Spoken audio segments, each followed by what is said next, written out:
Not a single student looked up when I walked in on my last day. No farewell. No thank you. Just silence and glowing screens. After 43 years in the same classroom, I left without applause. But what I found in my desk drawer that morning changed everything. This is the story of what no one saw, and what they will never forget. Part 1. The day no one noticed.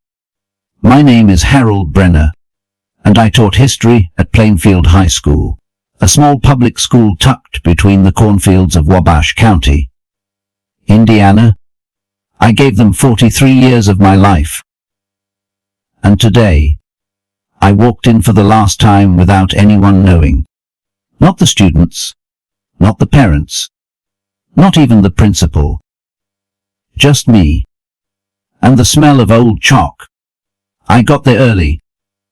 As always, the hall lights were still buzzing themselves awake, and the janitor Sammy, whose mother I taught in 91, nodded to me like it was any other Tuesday. The room felt smaller. Maybe it had shrunk, or maybe I had. I ran my fingers along the windowsill where the sunlight used to stream in during morning lectures. They replaced the glass 2 years ago, but I still look for that one crack where the breeze used to sneak in. I set down my satchel, real leather, worn soft from decades of lesson plans and student essays, and walked to the chalkboard. Not the smart board, the real board, the one I fought to keep. I erased yesterday's state. Slowly. Tuesday, May 27th, 2025. No one would mark it as special, but for me, it was the end of a life. I waited for them. Room 204. Same number since 1982. The students wandered in just before the bell. Not a single one said good morning. Not even Emma, the quiet one who actually listened. Thumbs tapped on screens. AirPods in. Slumped bodies.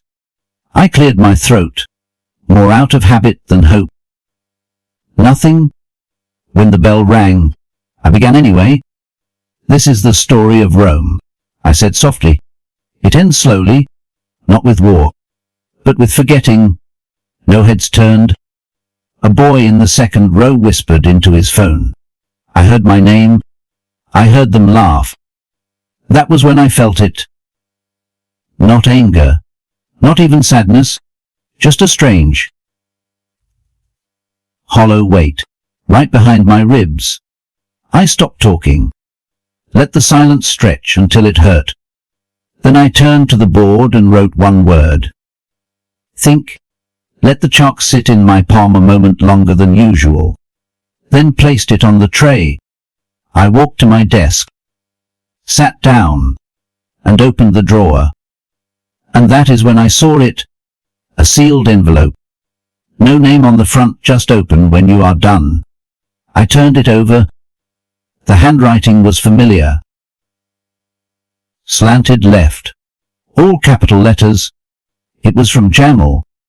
And I had not seen that boy in 2 weeks. I should explain. Jamal Thomas was one of the few who still came to me after class, asked real questions. Not about tests, about life. About the civil rights movement. About why men went to war when peace was cheaper. Bright kid. Rough home. Tried too hard to look like he did not care. But I saw the fire in him, just like I saw it in myself once. 2 weeks ago, he got into a fight in the parking lot. They said he broke a kid's nose. They suspended him. His mother never returned my calls. No one saw him again. Until now. Until this envelope. I slipped it into my satchel and looked back up. The room was a sea of blank faces and hunched backs. And in that moment, I realized I was already gone. 43 years. And the last lecture I gave would vanish like steam from morning coffee. I stood up. Not one student noticed. I stepped into the hallway. It smelled of floor wax and something else distant. A decade ago, Kids used to call out my name down these halls. Brenner, I got that Gettysburg thing. Now they do not speak unless I email their parents first. That is not bitterness talking. That is just time. I walked past the faculty lounge. Empty. Even the coffee pot was cold. There was a time when that room had laughter. Debates. Birthday cakes. Now it is laptops and complaints typed in silence. I thought about slipping in, maybe leaving a note. Instead, I just kept walking. Outside, the wind carried a trace of cut grass and rain. And for a moment, I wondered if this is how Rome felt in the end. Cracked. Columns. Forgotten names, and the quiet shame of being replaced. Back in room 204, the students were still scrolling, still not listening, and then Emma raised her hand. I stared at it for a second, unsure if it was real.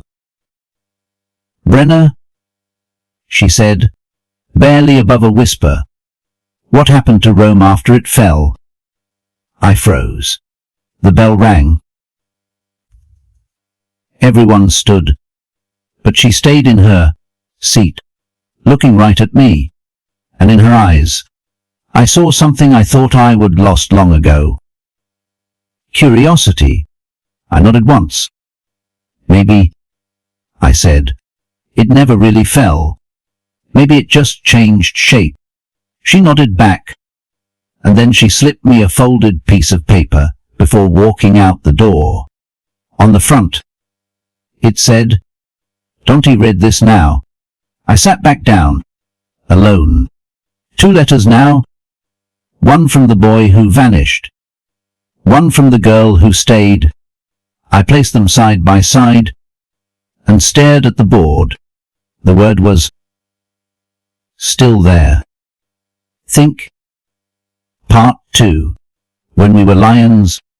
The bell had rung, but I did not move. The room emptied, just like I would soon. I held both letters in my hand, but I did not open them. Not yet. It felt like holding fire, too much heat, too much weight for one moment. So I did what I have always done when the world got too loud. I went to the window. The courtyard was empty now, just rustling trees, a breeze pushing the flag against the pole, and a few wrappers tumbling along the concrete like forgotten things. That used to be where we gathered for debates. Real ones. I remember a day in fall of '87, crisp as biting into an apple. A group of juniors had circled around, arguing if the American Revolution would be happened without the French. Voices rose. Hands flailed. I did not stop them. I stood back and listened. And then Marcus Thompson slammed his book shut, stood up, and shouted, "This is not just history, it is real life." The other kids laughed. Not at him. With him.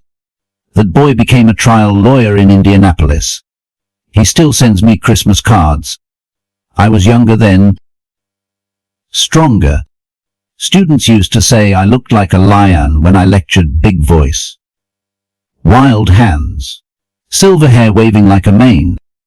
Some even called me the lion of room 204. Not out of fear, but respect. I could barely get a teenager to look up from their screen.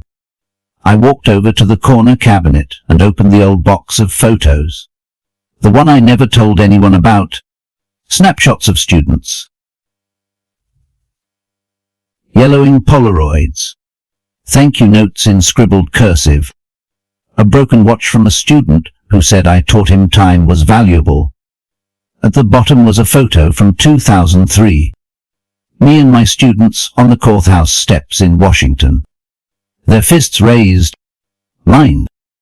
We were protesting textbook censorship. They said they did not want slavery mentioned in 8th grade. We said the truth was not something to be delayed. We won that one. Back when teachers still had a voice. Back when we roared. Someone knocked on my open door. It was Principal Thompson. Not Marcus. The lawyer. This was Daniel Thompson, mid-30s. Neat beard. Too polite to be sincere. He walked in like he was stepping over broken glass. Harold, he said, hands in pockets. Do you have a minute? I nodded. You already took 43 years. What is one more?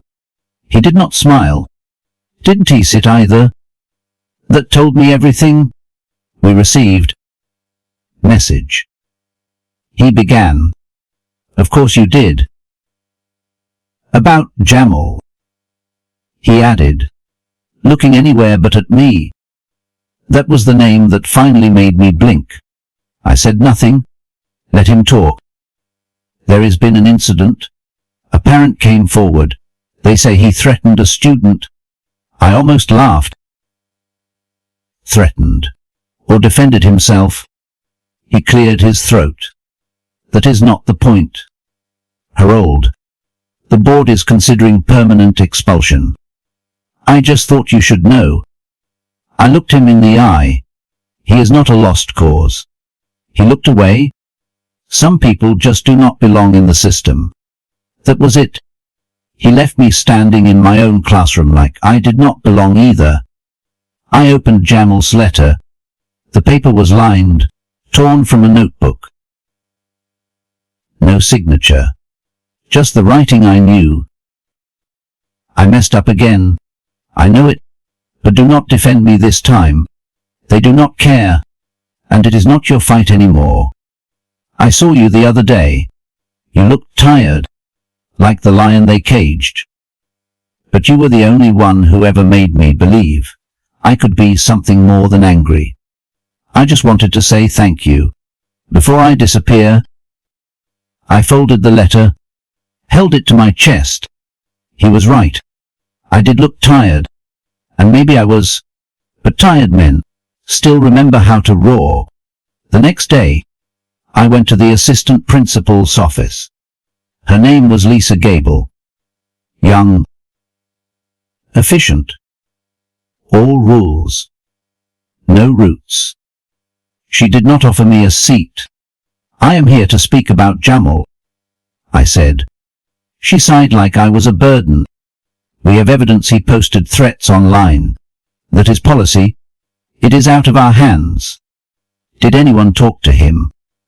I asked. We are past that. Brenner? I leaned forward. You are past that. I'm not.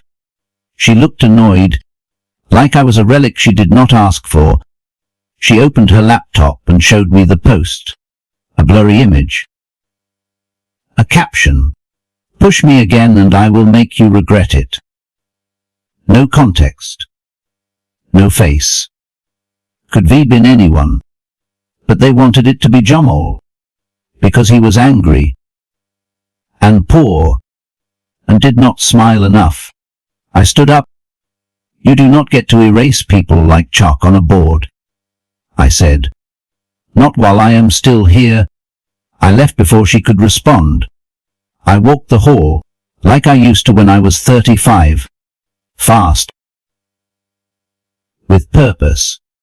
I thought of Jamal. Of Marcus. Of Emma. And of the hundreds in between. The ones who tested me. Trusted me. Broke me. Saved me. Back in room 204. I opened the second letter. Emma's note. It said, I know today was your last day. Even if no one else does. Don't go out quiet. Please. We need to see someone still cares. What really happened to Rome? I smiled. And for the first time in months, I felt like a teacher again. That night, I pulled out my old stack of lesson plans, flipped past the textbook chapters, found the one I wrote myself, Rome and the Cost of Forgetting, Tomorrow, I would teach it again. One last. Not for them. For me. For Jamal. For the girl who still asked questions. I tucked both letters into my coat pocket. It was supposed to be over, but maybe I was not done just yet. Part 3. The parent who called me a failure. I woke up before the sun. Did he need an alarm? My body knew. Old teachers have internal clocks that never retire. I dressed in my best shirt. The one I wore for school board meetings and funerals. Blue. Pressed. Still smelled faintly of chalk and old coffee. I took the long way to school. Past Eliot's Gas and Tire, past the First Methodist Church, and finally down Maple Street, where I once walked door to door handing out flyers about the first teachers' strike in 1985. 43 years, and not once had I called in sick without cause. But today, I was technically breaking the rules. I had no class to teach, no duty left to perform, but I still had something to say. The school felt different. Not quieter, just emptier. Room 204 was exactly where I left it. The blinds still tilted from where a student once was tossed a stress ball at them. My chair still leaned slightly to the left, like an old man favoring his bad hip. I put MSS and Jamal's letters back in the top drawer. Closed it. And then I wrote one sentence on the board in big, slow strokes. History is not what happened, it is what we remember. 15 minutes later, the door opened. Emma stepped in, alone. No books. No phone. Just her eyes wide. Bright. Searching. I told a few people. She said, "Not many, just the ones who might listen." I nodded. Then came 2 more, and 3 after that, until, somehow, there were 11 students in the room. Not a full class, but enough. I started with Rome. Not the dates, not the emperors, but the real reason it fell: disconnection. They stopped listening, I said, to their elders, to their soldiers, to themselves. A boy in the back raised his hand. First time I would seen him do that all year. It was not just about war, I said. It was about forgetting how to care. The room was still. No one scrolled. No one laughed. Even Emma's eyes shimmered as she jotted something in her notebook. And for the first time in years, I felt it again. That charge. That sacred, unspoken current between a teacher and a room of people who want to know why the world is the way it is. I finished with a quote from Marcus Aurelius. Waste no more time arguing what a good man should be. Be one.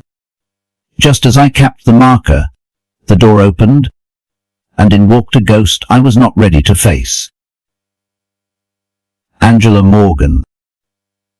Long coat. Designer bag. Phone in hand.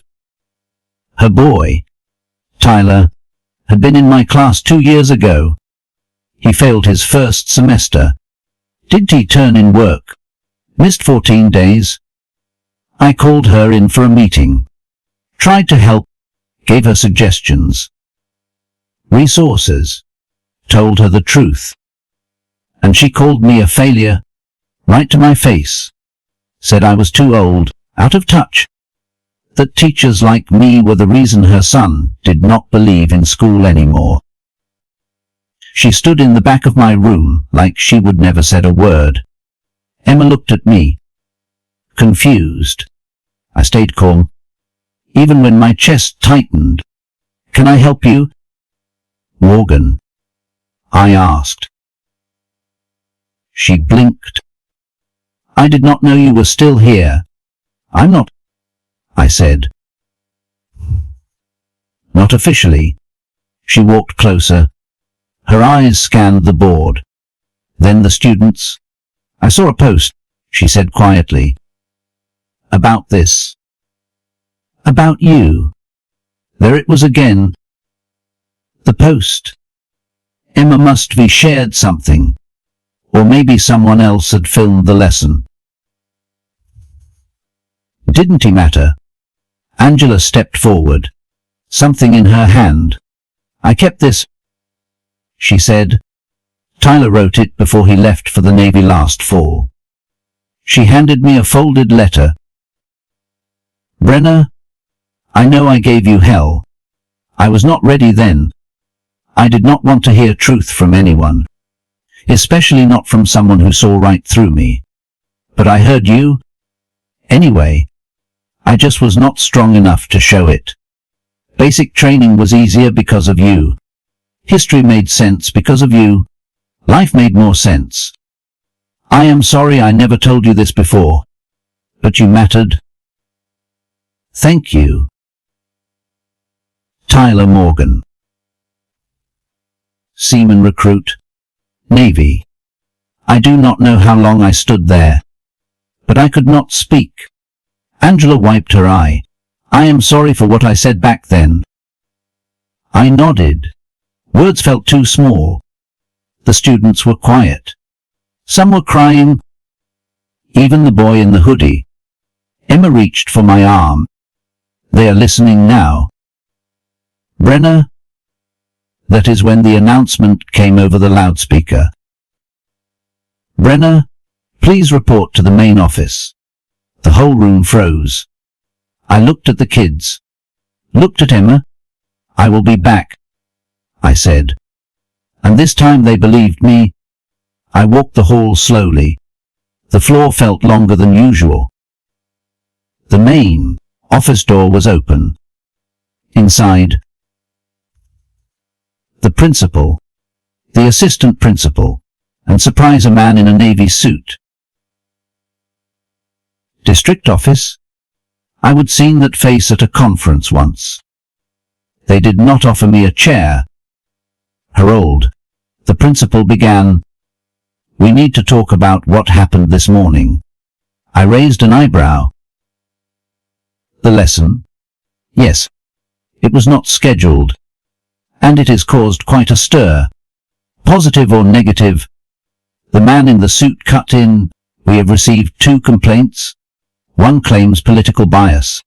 Another accuses you of violating code by entering unauthorized. I crossed my arms. And how many thank you messages did you receive? None of them answered. You are technically retired, Lisa Gable added. So this could impact your pension if... I stopped her with a raised hand. No anger. Just truth. I taught one last time, I said, because the kids needed to remember what it felt like to be seen. The man in the suit sighed. Harold, we can either let this go quietly, or we open a formal investigation. Before I could respond, the door burst open. Emma was there. Behind her more students. 20. 30. Some were kids I had not seen in years. Some had letters. Some held their phones. Showing messages. Clips. Old photos of me in front of the board. Emma stepped forward and said clearly, if you punish him, then you are punishing us. Silence. Then a single clap. From the janitor. Then another. Then more. Until the entire office echoed with applause. I stood still. Let the moment carry me. And then, slowly, I walked past them. Back into the hallway. Back toward room 204. I did not know what they would decide. Didn't he care? Because something inside me had finally shifted. Part 4. Jamal's return. They did not fire me. Not officially. Anyway, no letter, no call. Just silence from the district office, like they would decided to let the old lion wander off on his own. But the kids knew that mattered more than any pension. It had been 3 days since the unsanctioned lesson. 3 days since the students packed the hallway. Since Emma spoke up. Since the applause echoed off the office walls like justice finally got tired of waiting. The school had been different since then. Students nodded when they passed me now. Some even smiled. Emma started sitting outside room 204 during lunch. Said it felt less noisy there. I brought her a paperback copy of To Kill a Mockingbird and told her to underline anything that made her stop breathing.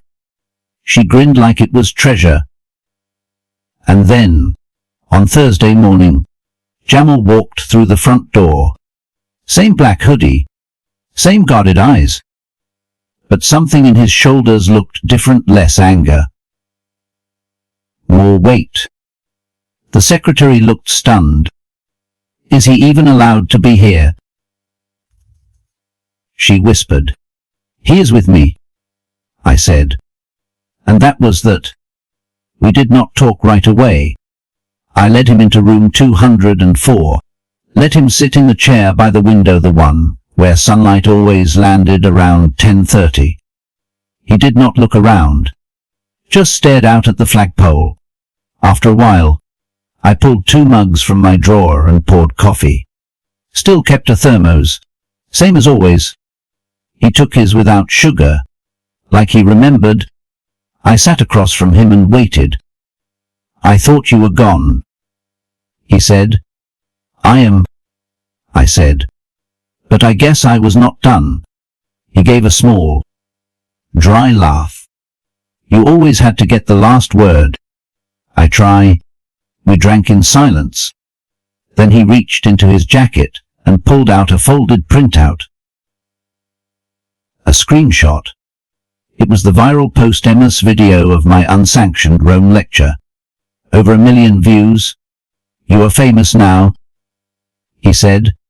Feels more like being noticed late. I replied. He nodded. That is still better than never. Then came the question I did not expect. You mad at me? I looked at him. Really looked. His hands were shaking a little. I said. I am worried about you. That is different. He swallowed hard. You were right, he said. I let it eat me. What happened? Jamal. He hesitated. Then, they jumped my cousin in the parking lot. Couple kids from another school. He is 12. Saw it. I nodded slowly. And the threats online. He looked away. I did not post them. Someone else used my name. As a joke, or a setup, I do not know. I believed him. But truth does not travel as fast as rumor. They suspended you because it was easier than understanding. I said. Yeah. He muttered. That is how it always goes. He stood up. Started pacing. They say I am angry all the time. That I got no future. But I am not angry. I am tired. That word again. The one I used myself. Tired. Do you want to come back? I asked. He stopped pacing. I do not know. He said. There is a part of me that wants to burn the place down. But then, I saw the video. I saw him. And I thought maybe it is not over. I walked to the board, picked up a marker, and wrote in big letters. Not over. He smiled for the first time in months. It barely lasted, but it was there. Come back, I said. Don't do it for them. Do it for you. And the kid who needs to see you walk through that door. He sat again, this time with less tension in his spine. Then he said something that broke me open. You were the only adult who never gave up on me, and I hated you for it. But now, I get. We did not say anything after that. The room did not need more words. The bell rang outside the door. Jamal flinched out of habit. I said, "It is just noise now. It does not tell me what to do anymore." He laughed again, softer this time. Then he pulled out a note. Another one. Handwritten. "Found this in my locker," he said. "Don't you know who wrote it?" I unfolded it carefully. He still comes back to check on us. He still writes on the board. And he still remembers our names. We are not invisible here. Not in room 204. No signature. But I did not need one. That afternoon, Jamal walked through the school cafeteria like a ghost returned. Heads turned. Whispers floated, but no one stopped him. He sat with a group of sophomores who used to look up to him like a myth. And, when one kid asked what happened, he said, "I had to talk to the lion." That night, I got a text from Emma, a photo of the chalkboard. She had copied my lesson and added a quote of her own. "Teachers do not retire. They multiply." And then came the call. Unknown number. Late. I almost did not answer. "Brenner?" a woman's voice asked. "This is Marcy Withers. I am with the Plainfield Courier. Could we speak tomorrow? About what happened this week?" I paused. "What exactly do you want to know?" I asked. She hesitated. Then, "I want to know why your students keep calling you the man who saved the school." Part 5. The Reporter and the Secret. The last time I was in a newspaper was 1992. Back then, I stood on the front steps of the school holding a protest sign about textbook censorship. We wore our ties like armor and chalk dust like war paint. The headline read, "Teachers Demand Truth." This time, I was not so sure what the story would be called, but I said yes to the interview anyway. Marcy Withers was younger than I expected. Mid-30s maybe, sharp eyes behind big glasses. The kind of woman who could spot a lie across a parking lot. She met me at the Plainfield Diner, same booth I would sat in for 20 years. She brought a notepad. Not a phone, not a recorder. That impressed me. "Brenner," she said after the coffee arrived, "why do your students say you saved the school?" I sipped slow. Bought myself a few seconds. "I did not save anything," I said. "I just refused to disappear." She raised an eyebrow. "Disappear. That is what happens when you have been around too long. They stop seeing you. Even when you are standing right there." She nodded like she would heard it before. Probably had. She flipped open her notebook. I saw my name at the top. Underlined. "Let us talk about the unsanctioned lesson," she said. "Already did," I said. "It was not a protest. It was a memory." She leaned forward. "But it got people talking. Parents. Teachers. Even the board." I did not respond. She waited. Then, "Did you know there is a movement now to bring back regular classroom debate? Face-to-face lectures?" I smiled. Rome is not dead after all. She laughed. "Looks like someone lit a fire." I thought we were done. But then she pulled something from her bag. A printed document. Highlighted. stamped confidential. She slid it across the table. My hands did not reach for it. I should not have this, she said, but someone sent it to me. I looked, and there it was, a district memo dated March 2025. Subject line: Staff Reassessment for Digital Transition Phase 2. I read the words twice. It was a plan to replace senior teachers, those within 2 years of retirement, with AI-assisted curriculum modules and contract instructors. Cost saving. Streamlined. No union interference. My name was not listed, but my generation was. Did you know? She asked softly. I shook my head. But I am not surprised. She tilted her head. You okay? I folded the paper and slid it back. I have been replaced before, I said. But this is the first time they tried to make it look like progress. She sat with that for a moment, then said, Will you go? Public. I looked out the window. Across the street, a group of kids kicked a soccer ball against the side of the library. Would it change anything? Maybe, she said. Maybe not. I thought about Jamal, Emma, the note from Tyler Morgan. Then I thought about the others. The ones who never got to say thank you. The ones who thought I was just another rule in their way. I will think about it, I said. She scribbled something in her notebook.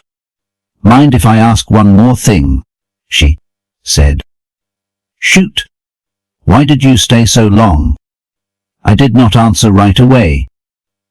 Instead, I pointed to the salt shaker between us. My first year teaching. A kid named Eddie would sneak salt packets into my drawer every day. Took me weeks to catch him. He said he just wanted to see if I noticed. Marcy smiled. I noticed, I said. That is why I stayed. We said our goodbyes.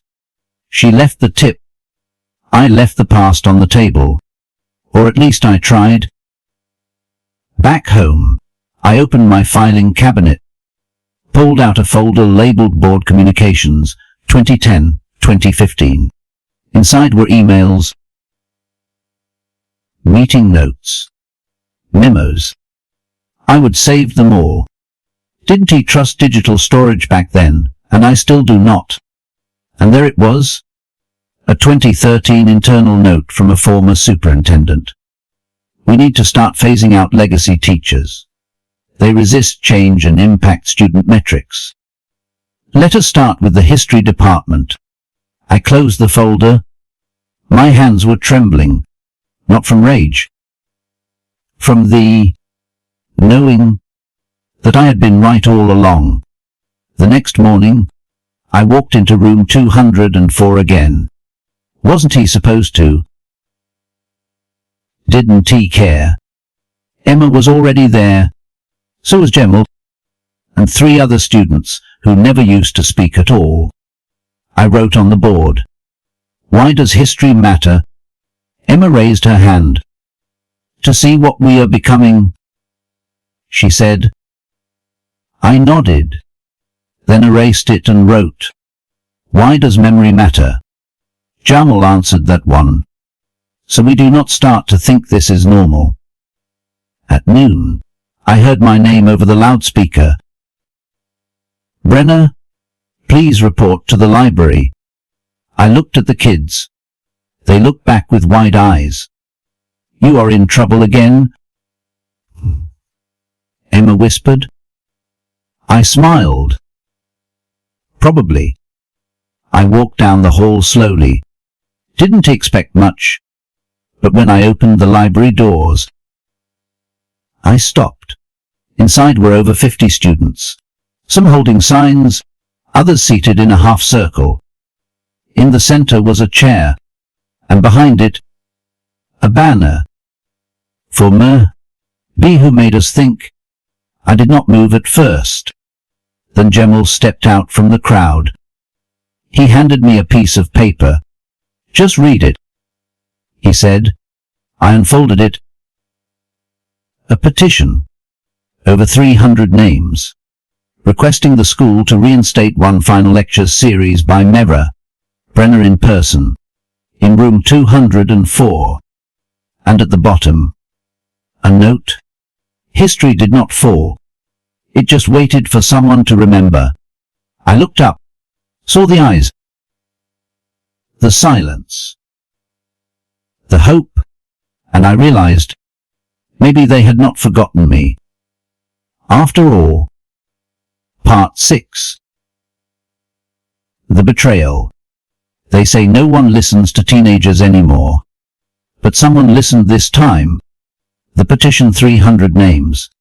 One powerful message made its way to the school board by morning. A physical copy, printed and signed. Emma had walked it in herself, shaking but steady, and handed it to the board clerk like it was the Declaration of Independence. She told me afterward, "If they throw it away, I will just bring it again." Every day.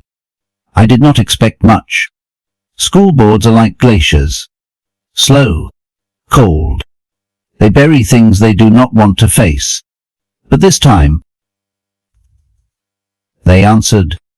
The email came at 10:17 from the superintendent herself.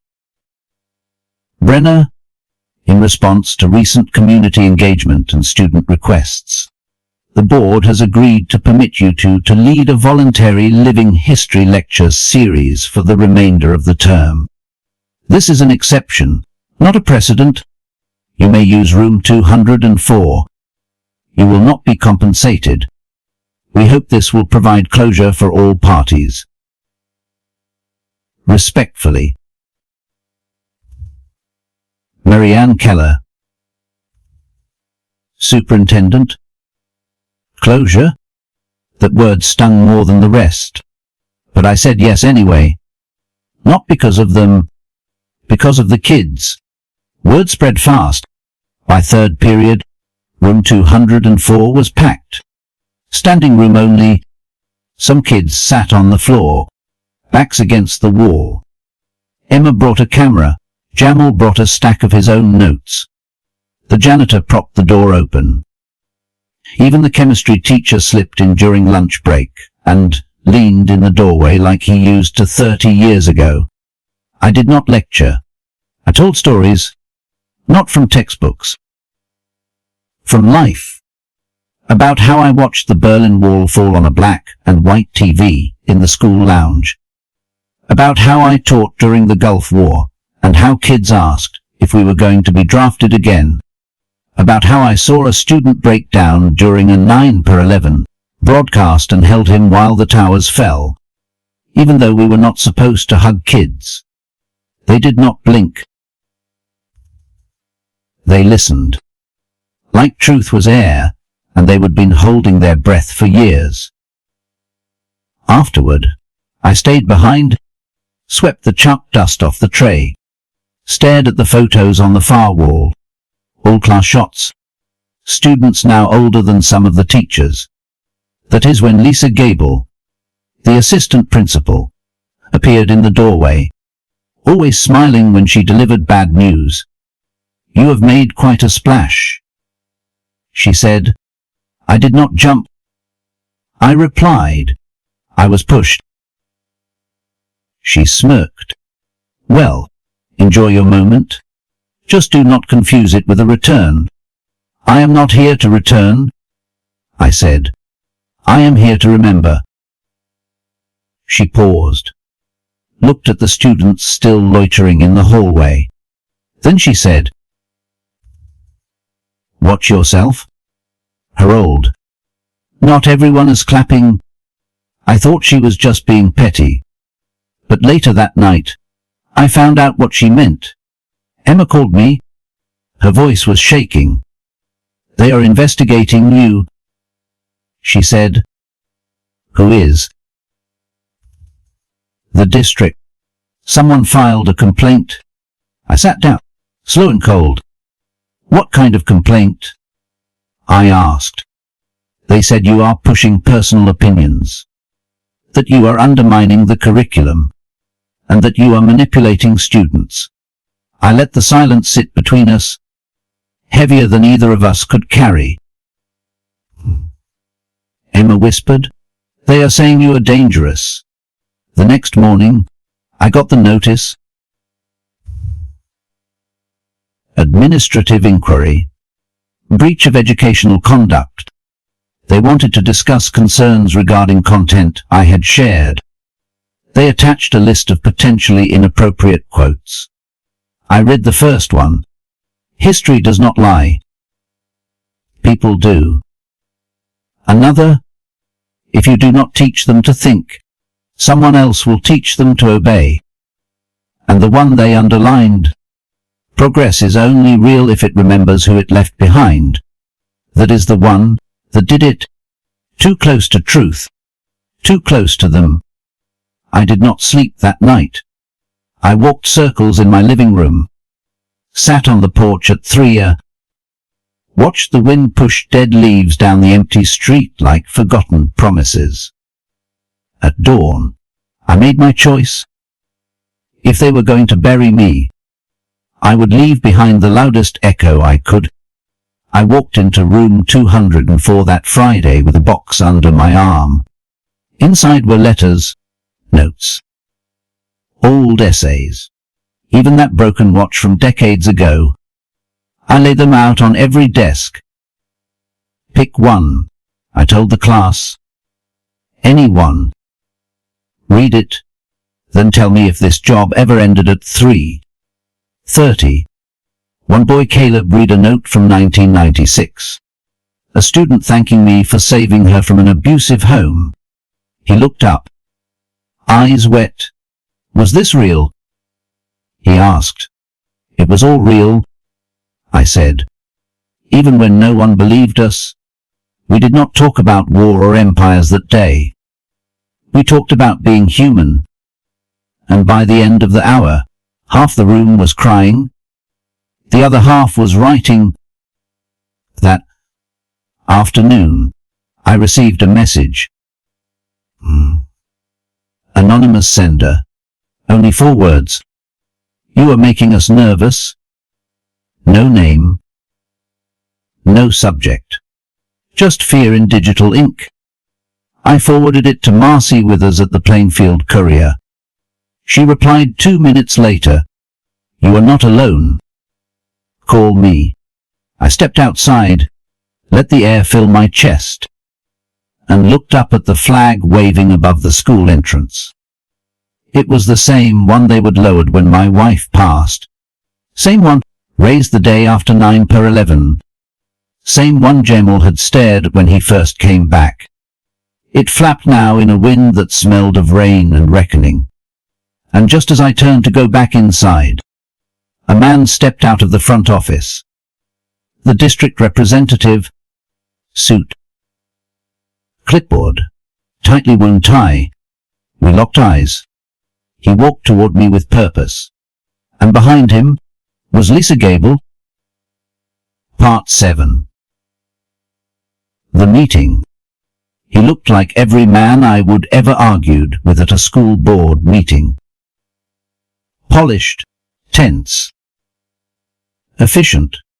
The kind of man who uses phrases like moving forward and data-driven outcomes instead of truth or children.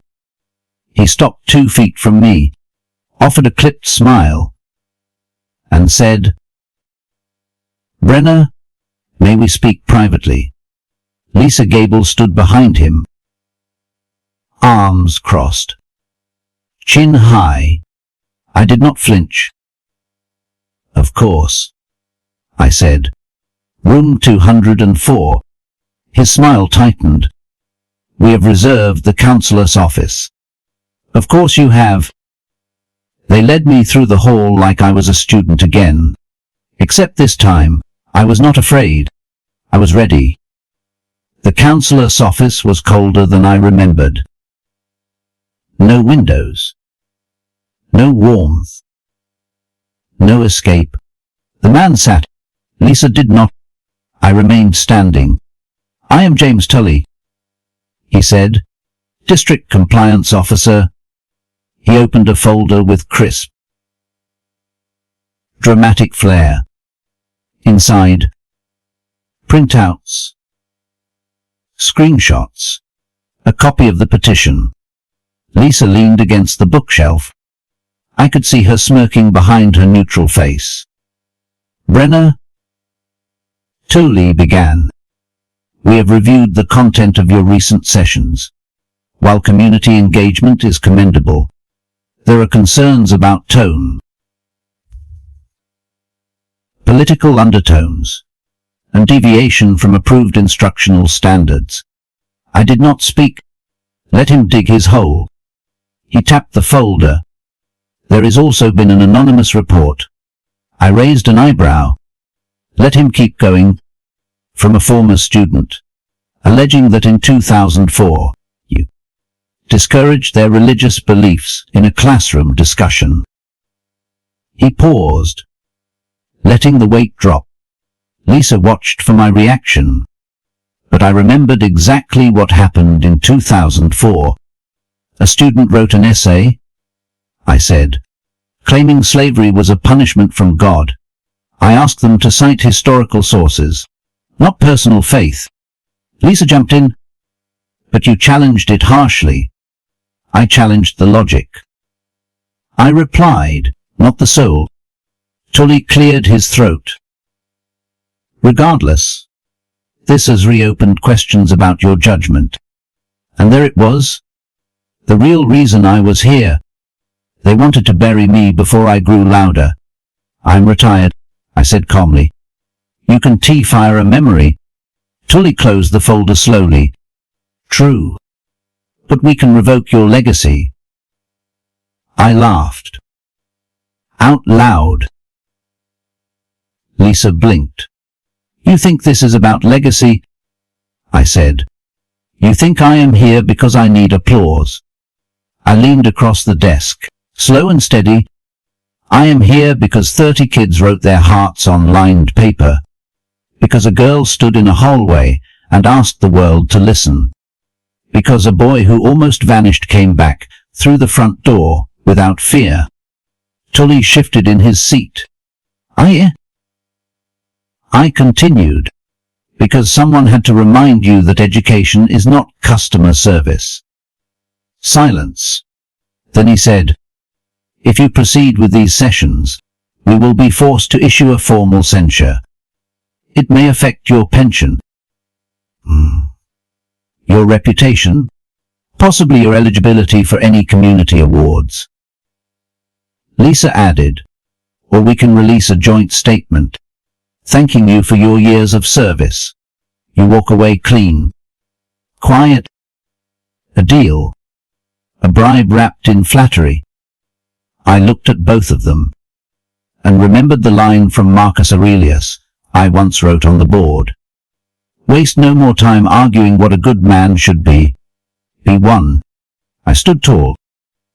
"No deal," I said. "If you want to censure me, do it. But make sure you spell my name right." I turned to leave. Lisa called after me. "You are being emotional." I stopped in the doorway. I said, "I am being human. Something this place forgot how to do." The door clicked behind me, and I felt alive. Not angry. Not broken. Alive. Word spread fast. By the time I returned to room 204, the kids already knew. Someone had heard Lisa's voice in the hallway. Jamal asked, "You okay?" "I have been better," I said. "But I have also been worse." Emma handed me a note. From her grandmother. "Dear Brenner, I was in your very first class, 1982. I remember you quoting Lincoln like he was still breathing. You scared me. Then you changed me. My granddaughter says you are still the same." Don't let them dim that fire. The world needs more teachers who give a damn. Elaine Richards, Nully. Miller. I sat in my old chair, the one that leaned, looked out at the faces. Half of them I did not know well, but they looked at me like I would always been theirs. We did not do a lesson that day. Instead, I let them speak. Jamal talked about his cousin, the one he defended in the parking lot. Emma read a poem she wrote about silence and memory. Even Caleb, the quiet boy in the corner, stood and said, I used to think school was a building. Now I think it is a person. After they left, I sat alone. The afternoon sun lit up the whiteboard like a stage. I wrote one word. Resist. Then I erased it. Not because I regretted it, but because it did not need to stay on the board. It was already in the room.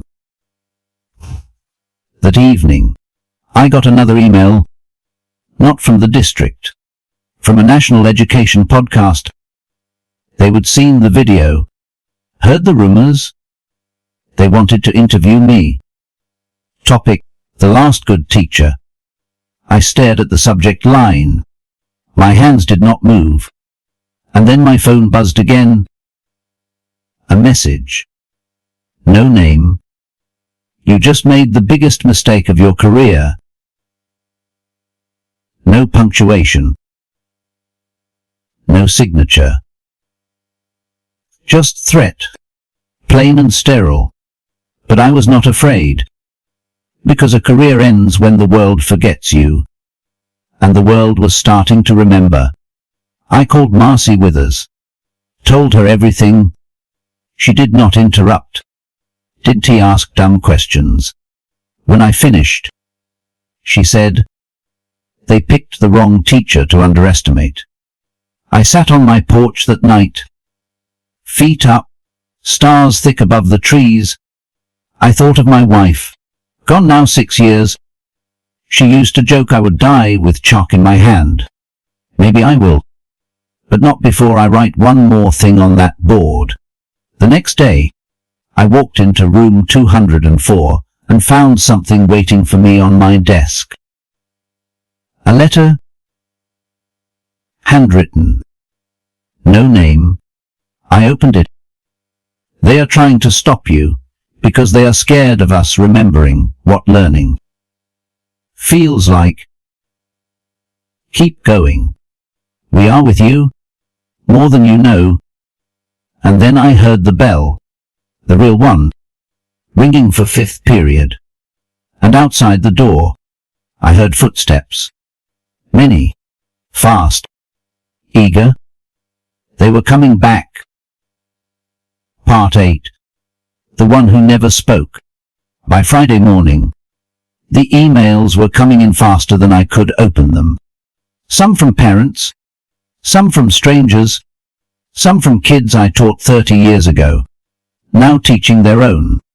Subject lines like, thank you. You taught my father.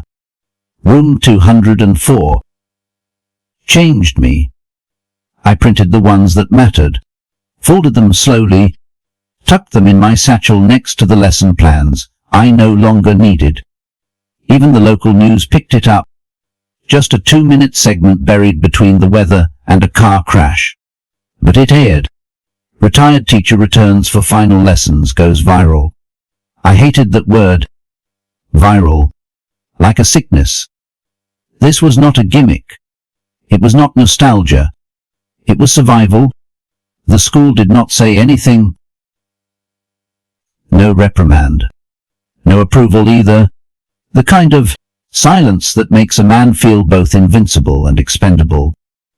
When I arrived that morning, Jamal was waiting outside room 204. His hoodie was gone. He wore a collared shirt. Not ironed, but respectful. I got something to say today, he told me. I unlocked the door and said, then say it. We started the class like always, now no roll call. No agenda. Just people. Just voices. Jamal stood and told his story about the fight, the fear, the system that wanted to label him before it ever listened. I did not come back because of school, he said. I came back because of him. He pointed at me, and I felt my chest tighten in a way no medication could fix. When he sat, the room did not clap. They were too quiet, too moved.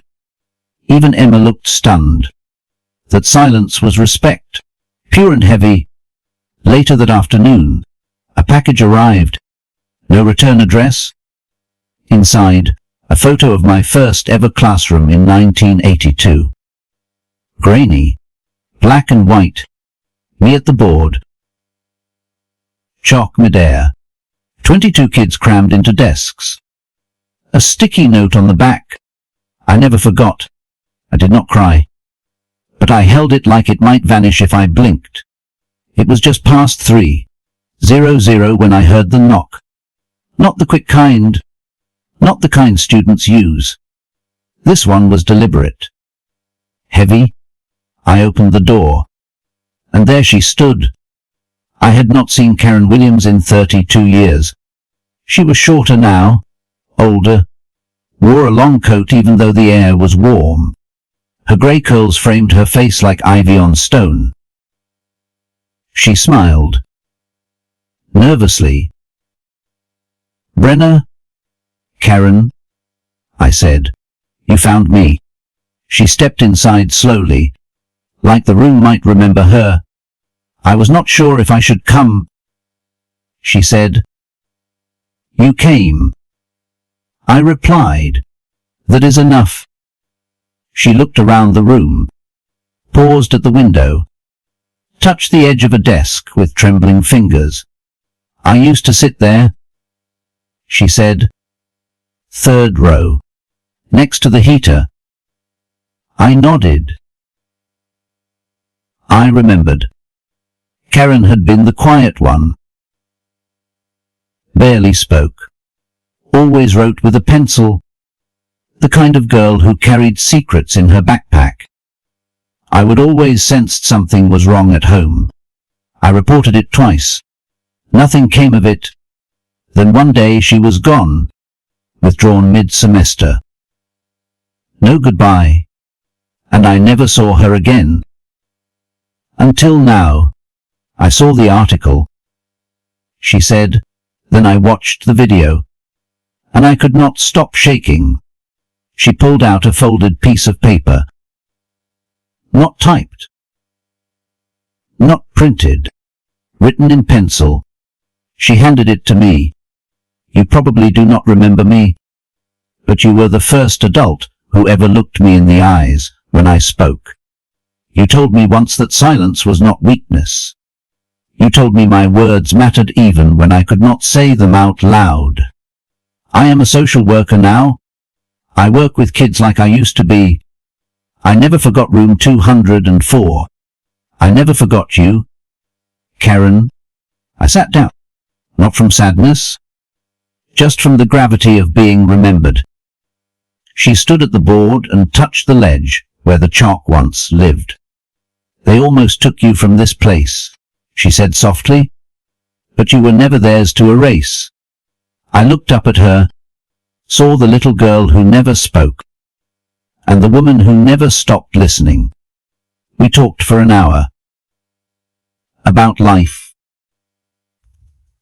About healing. About how teaching is sometimes just holding space for someone until they can walk into it themselves. When she left, she hugged me. Not quick. Not polite. Real. That evening, I walked home slower than usual, carried the photo, the letter, and my memories like they were bricks in a pack I would carried for too long. When I reached my porch, the wind had picked up. There was a storm coming. I could smell it in the air like history about to repeat itself. And then my phone buzzed. A text. From Marcy Withers. The reporter. Call me now. It is urgent. I dialed. No greeting. They leaked your file. She said. I sat down hard on the porch step. What file? The one from the district. The complaint. The 2004 case. They sent it to the media. Anonymous email. I said nothing. I thought you should know before it spreads. She added. But also, you are getting support. A lot of it. I have never seen anything like this. What do I do now? I asked. Her voice softened. You tell the truth. You always have. That is why they are afraid of you. I hung up, stared out at the empty street. And for the first time since this all began, I felt the burn of being hunted not by violence, but by the quiet cruelty of systems that can tolerate rebellion. Then I opened my inbox. Another message. You are making this bigger than it has to be. No name, no reply button. But this time, I smiled, because I was not the only voice anymore, and in room 204, voices were growing louder every day. Part 9. The firestorm. They posted the file at 7:42. It spread fast. Faster than a wildfire through dry fields. Faster than truth could catch up. The headline was brutal. Former teacher accused of religious bias, district files reveal controversial past. It was not even new. It was 2004. But in the hands of people who never met me, it might as well have happened yesterday. No context. No defense. Just fuel for the fire. I stood in my kitchen. Coffee untouched, staring at the screen. The photo they used was from 1993. I looked stern, tired, a man mid-sentence. They made me look like a warning. By mid-morning, the call started. The school board. An education lawyer I had not spoken to in a decade. A pastor from a nearby town. Emma texted just 4 words. We stand with you. I did not answer the calls. Not yet. I was not ready to speak. But I still walked into room 204. It was packed. Students. Former students. A few parents. Even 2 teachers who had not talked to me in years. Someone had printed the article and taped it to the whiteboard. Underneath, written in red marker, we know better. I stood there, silent, while Jamal read the article aloud. His voice did not shake. He read every line, slowly, calmly. Then he looked at me. You want to respond? I shook my head. I said, I want to ask a question. I walked to the board, tore the article down, and wrote, Who writes your story? The room stayed quiet. Then Emma raised her hand. We do. I nodded. Exactly. I turned around. People will always try to speak for you. Rewrite you. Dismiss you. But if you let them, then you disappear. I tapped my chest. I want to disappear. Later that afternoon, the district finally called me directly. I did not answer, but they left a voicemail. Brenner, in light of recent attention, we request that you cease all classroom activity immediately. This is a formal warning pending review. They always use words like request when what they mean is obey. That night, I got a call from Marcy Withers at the Plainfield Courier. She sounded breathless. You are not going to believe this. She said, we are getting flooded with letters from former students community leaders, ministers, even a retired judge. I did not know what to say. I have never seen anything like it. She added, they are demanding the district drop the complaint and issue a public apology. I stared at the lamp on my desk, the one my wife gave me on my first day of teaching. Etched on the base were the words, let them see light. The next morning, I woke early. Too early. I made coffee I would not drink. Then I printed something. 4 pages. Single-spaced. My story, in my own words, not a defense, not an apology, just the truth. I walked into room 204. The janitor had unlocked it for me again. He just nodded. No words needed. Students started arriving before the bell. Word had spread. Something was happening. At exactly 9:00, I stood at the front of the class. I have been accused, I said. Not for what I did, but for what I stood for. I held up the pages. This is my voice, not a tweet, not a post. Just me. I started reading. I read about the essay in 2004. How a student had written that slavery was God's way of punishing the disobedient. How I would responded not to his faith, but to his logic. How I would told him that history was not theology, and that human suffering was not divine correction.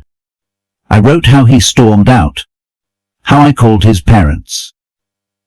Explained. How the complaint was filed quietly and never went anywhere, because it was never real. I read about what it means to teach when no one listens, about showing up every day for decades, about watching the world change until even the walls did not recognize you. And I ended with one line. I taught history so they could write their own. The room erupted, not in cheers, not in clapping, just standing. Every person in that room stood. Even Emma. Even Jamal. No one said anything. And that silence, that was the loudest sound I would ever heard. After they left, I stayed behind. I knew the district would not let this go. They would respond. With meetings. With policy. Maybe worse.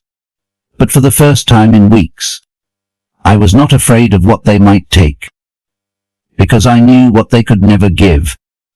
Truth. Memory. Legacy. At 3:41, my phone rang again.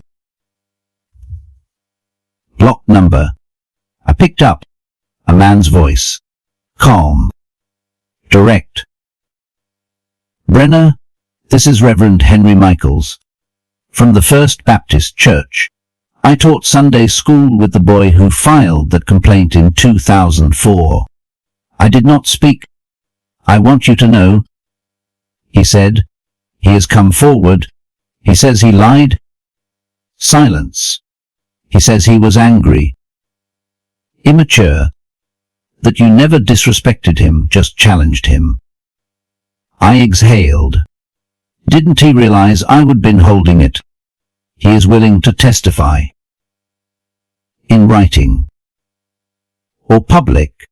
However you want. After I hung up, I sat at my desk, placed my palms flat on the surface like I had so many times before, and I let the tears come. Not loud. Not bitter. Just quiet, like rain washing chalk dust off a windowsill. The following morning, I met with the district. Not in the councillor's office, in the auditorium, because the board did not want it quiet anymore. There were cameras now. Community members, reporters, students, and behind me a line of former students waiting to speak. They called my name. I stepped forward. Part 10. The Goodbye That Wasn't Tea. The room was quiet when I stepped to the microphone. Not the kind of quiet that comes from fear. The kind that leans forward. The kind that listens. The auditorium smelled like varnished wood and anticipation. Every seat filled. Students. Former students. Parents. Teachers. People I had not seen in 20 years. Some I barely remembered.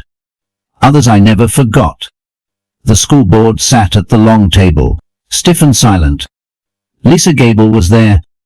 So was James Tully from the district office. No one smiled. I cleared my throat, held the paper I would written in both hands, then lowered it. I was going to read a statement. I said, but I have spent a lifetime speaking to rooms like this. I will do it the only way I know how. I paused. Let the silence stretch just long enough. My name is Harold Brenner. I taught at Plainfield High School for 43 years, and I am not here to defend myself. Because what I gave this place was not a mistake. It was my life. I looked at the board members. I showed up. Every day, in the rain, in the snow, when my wife was dying, when my knees ached so bad I needed to sit between classes. I showed up. I looked toward the students, and so did they. I turned back to the microphone. I was not always gentle. I was not perfect. But I never stopped believing that each one of them was more than a grade, more than a number, more than a future resume. Someone in the back shouted, "Tell it."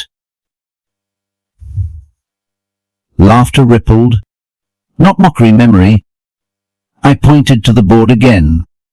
You buried my name in a file because I asked a student to think. You dug it up when I refused to stay quiet. But the truth does not rot. It grows roots. A murmur in the room. Cameras clicked. One board member looked down. I stepped closer. This is not about me. This is about what happens when we forget what school is supposed to feel like. It is not a factory. It is not a product line. It is a sanctuary, or it should be. I looked over my shoulder, at the students behind me. Every lesson I ever gave could be Googled now. But no algorithm will hold your gaze when you are scared. No chatbot will wait with you after class when your mother is in the hospital. I paused, let it land. Then I told them what I had not told anyone yet. Last week, I got a letter from Karen Williams. She was in my class in 1991. Back then, I worried she might not survive the year. She is now a social worker. She helps kids who do not speak until someone listens. The room was still. She wrote, "You were never theirs to erase." She was right. I nodded once, then stepped back from the microphone. No applause. Just breath, held in collective silence. Then Jamal stood up. I got something to say. The board flinched, but no one stopped him. He walked down, the easel in that same collared shirt. Shoulders square, eyes clear. "I was the kid you gave up on," he said, but he did not. He pointed at me. I did not come back to school because I missed homework. I came back because I remembered what it felt like to be believed in. Then Emma stood. My grandmother was in his first class. I am in his last. She said he changed her life. Now he has changed mine. Then came others. A woman in her 50s. A father holding his daughter. A man in firefighter's uniform. All former students. All walking back into the light of a classroom they thought they would left behind. By the end, it was not a hearing anymore.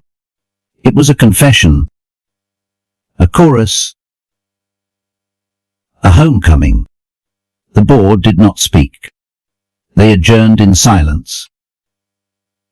No decision, but the decision had already been made by the people. The next morning, I went to room 204 one last time. The walls were bare. The chairs were tucked in, but on the board, someone had written, "He did not retire. He returned." I smiled, erased the words, wrote one final sentence in my shaky hand. "Be louder than forgetting." Then I locked the door, slipped the key into an envelope, left it on the desk, and walked out. I did not feel empty. I felt full, because I had not been erased. I had been remembered. Weeks passed. Then months. They dropped the complaint. Quietly. Of course. No apology. Just absence. The petition to name room 204 off me passed with over 1,000 signatures. The district declined, said it set a complicated precedent. But that did not matter, because the students painted a sign anyway. Hung it just above the door, the Harold Brenner room where thinking lives, and on my porch. Each morning, a new letter still arrives. Handwritten. From Maine. From Texas. From Montana. From kids I never taught but somehow still reached. They begin the same. Dear Mer. And end the same. Thank you for not disappearing. Now I spend my days by the lake. I fish. I write. I watch the sun change the shape of the water. And sometimes I imagine chalk dust dancing in the light, like it used to in room 204. When people ask if I miss teaching, I say, because I never stopped. They ask what I would do differently. I say, speak louder. Sooner. They ask if it was worth it. I say, every bell. And when the wind rustles through the porch screens, I swear I can still hear it. That familiar ding ding ding. One last bell, calling us back to who we are. When we remember what learning is supposed to feel like. The end.